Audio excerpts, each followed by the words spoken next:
Hello everyone, আসসালামু আলাইকুম। Mariya's kitchen থেকে সবাইকে ওয়েলকাম জানিয়ে আজকের পর্বটি শুরু করছি।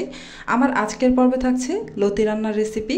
আজকে আমি এমন পদ্ধতিতে লতি রান্না করব যে পদ্ধতিতে লতি রান্না করতে একদমই সহজ, খুব অল্প সময়ে রান্নাটা হয়ে যায় আর খেতেও ভীষণই টেস্টি।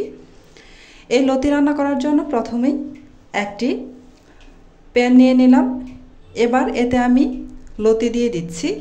এই লতিটাকে আমি হাতে মেখে রান্না করব। প্রথমে এখানে আমি হাফ কেজির চেয়ে কিছুটা কম হবে আমি এখানে লতি কেটে বেছে খুব ভালোভাবে ধুয়ে পরিষ্কার করে নিয়েছি। সবগুলো লতি আমি প্যানের মধ্যে দিয়ে দিচ্ছি। এখনও চুলাটা অন করিনি। সব কিছু ভালোভাবে মেখে তারপর আমি চুলাটাকে অন করে দিব। এবার আমি এতে দিয়ে দিচ্ছি কাঁঠাল বিচি। বেশ কিছু কাঁঠাল বিচি খোসা ছাড়িয়ে ভালোভাবে পরিষ্কার করে চিকন চিকন করে একটু কেটে নিয়েছি।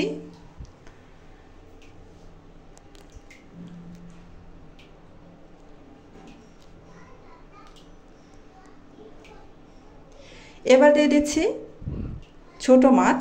এই মাছগুলোকেও আমি খুব ভালোভাবে ধুয়ে পরিষ্কার করে নিয়েছি। আপনারা যে কোনো মাছ দিয়ে রান্না করতে পারবেন, ছোট মাছ দিয়ে।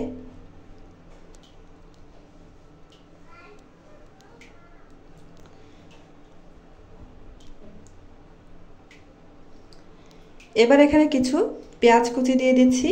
এই লতি রান্নায় পেঁয়াজ কুচি করে দিবেন, বাটা পেঁয়াজ দিবেন না। এতে করে এই লতির টেস্ট একটু বেশি আসবে। আমি এখানে বেশ কিছু পেঁয়াজ কুচি দিয়ে দিয়েছি। পেঁয়াজের পরিমাণটা একটু বাড়িয়ে দিলে খেতে খুব ভালো হয়। দিয়ে দিলাম কাঁচামরিচের ফালি 3-4টা। এবার দিয়ে দিচ্ছি স্বাদ মতো লবণ, আর দিয়ে দিচ্ছি জিরা পেস্ট হাফ চা চামচের চেয়ে কিছুটা কম। এখন দিয়ে দিব রসুন পেস্ট। এই লতি রান্নার ক্ষেত্রে রসুনের পেস্ট দিলে লতি গলা চুলকানোর কোনো ভয় থাকে না, অনেকটাই কমে যায়। এবার আমি দিয়ে দিলাম হলুদের গুঁড়া হাফ চা চামচ, ধনিয়ার গুঁড়া হাফ চা চামচ। এবার দিয়ে দিচ্ছি মরিচের গুঁড়া হাফ চা চামচের চেয়ে একটু বেশি। ঝালের পরিমাণটা আপনারা আপনাদের পছন্দ মতো দিতে পারেন, যে যেমনটা ঝাল খেতে পছন্দ করেন। এবার আমি দিয়ে দিচ্ছি সয়াবিন তেল। তেলটাও আপনারা আপনাদের পছন্দ মতো দিতে পারেন। এবার হাত দিয়ে সমস্ত কিছু একসাথে ভালোভাবে মেখে নেব।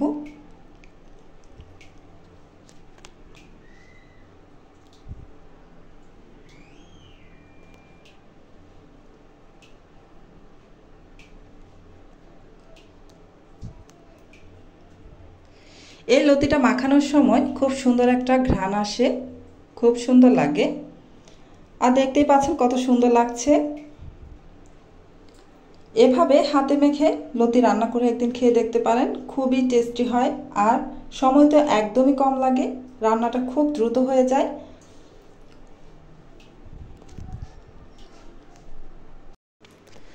আমার চ্যানেলের যারা পুরনো বন্ধু আছেন ওনাদের জানাচ্ছি অসংখ্য ধন্যবাদ সবসময় আমার পাশে থেকে আমাকে সাপোর্ট করার জন্য। আর আমার চ্যানেলে যারা আজকে নতুন ভিজিট করবেন ওনাদের বলবো, প্লিজ আমার রেসিপিটি যদি একটু ভালো লাগে আমার চ্যানেলটি সাবস্ক্রাইব করে পাশে থাকা বেল আইকনটি প্রেস করে রাখবেন। এতে করে যখন আমি নতুন কোনো ভিডিও আপলোড করব তখন সাথে সাথে আপনার ওখানে নোটিফিকেশন পৌঁছে যাবে। এই তো লতিটা আমার খুব ভালোভাবে মেখে নেওয়া হয়ে গেছে। এবার আমি এতে পর্যাপ্ত পরিমাণ পানি দিয়ে দিব। এখানে গরম পানি দেওয়ার কোনো প্রয়োজন নেই, ঠান্ডা পানি দিয়ে দিব আমি। পর্যাপ্ত পরিমাণ পানি দিয়ে দিচ্ছি।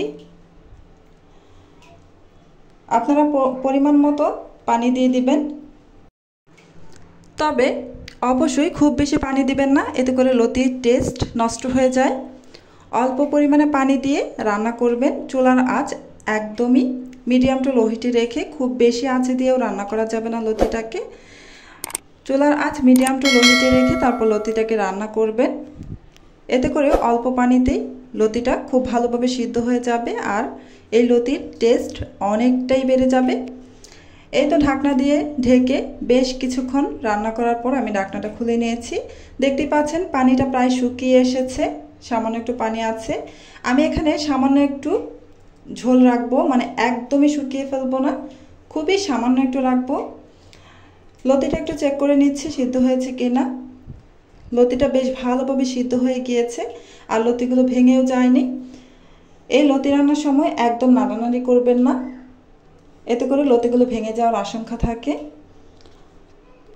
এই তো ঝোলটাও প্রায় শুকিয়ে এসেছে, সামান্য একটু আছে। এর পর্যায়ে আমি চুলাটা অফ করে দিব। আপনারা চাইলে একদম ঝোল শুকিয়ে নিতে পারেন, এক একজন এক একভাবে খেতে পছন্দ করেন, তবে আমি হালকা একটু ঝোল রেখে দিলাম। চুলাটা অফ করে দিয়েছি। এভাবে একবার লতি রান্না করে খেয়ে দেখতে পারেন, আশা করছি আপনাদের কাছেও অনেক বেশি ভালো লাগবে। আজকের মতো এখানেই বিদায় নিচ্ছি, আবারও চলে আসবো অন্য কোনো দিন নতুন আরও একটি রেসিপি নিয়ে। আপনারা অনেক বেশি ভালো থাকবেন, সুস্থ থাকবেন। আল্লাহ হাফেজ।